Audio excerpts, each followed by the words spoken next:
The question is that the motion be agreed. Mr. To the Honourable Speaker. Nanaia Mahuta. Mr. Speaker, in this third reading, I want to reiterate Labour's support for this bill, challenge the Minister on the Government's refusal to accept a very good amendment, pragmatic amendment from our colleague David Parker to allow honorary fish and game people to collect date of birth details. You would think it was the end of the world, actually, to collect date of birth details to enable prosecution to take place should an offence have taken place.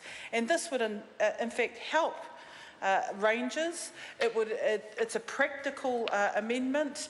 The government, in saying that it would not support the amendment because these people are at an arm's length from the government, is a whole lot of hogwash, because the extension of the power only related to the collection of date of birth details to help and facilitate prosecution should an offence occur. So, you know, while I have heard the explanation given through the committee stages and in the third reading of the House, it still buggers belief to think such an amendment has not been accepted by the government.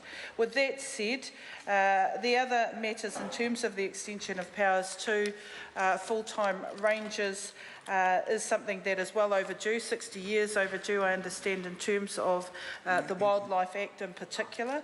The way in which there is a limited power to arrest, and the way that the committee considered these matters in line with the search and surveillance legislation, I think, is practical.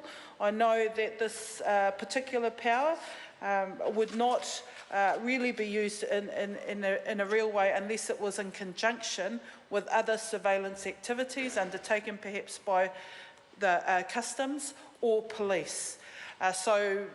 When people, I guess, on the paper might read this as a power to arrest, why would a ranger want this particular power? It is in conjunction with other activities, and insofar as the smuggling and illegal trading of wildlife species is concerned, often at border is where the alert is raised, and you have to track something right through to the offence taking place in order for prosecution evidence to be collected.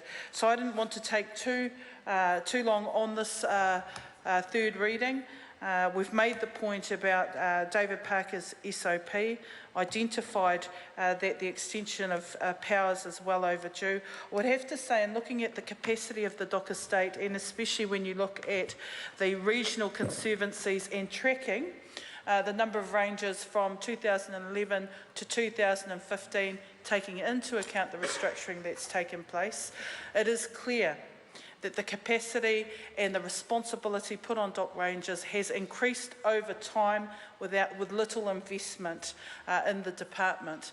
So in order for good legislation to be implemented, you need the capacity and capability within dock to be able to carry out those tasks, and significantly, the support of voluntary organisations, honorary roles and functions of groups like Fish and Game.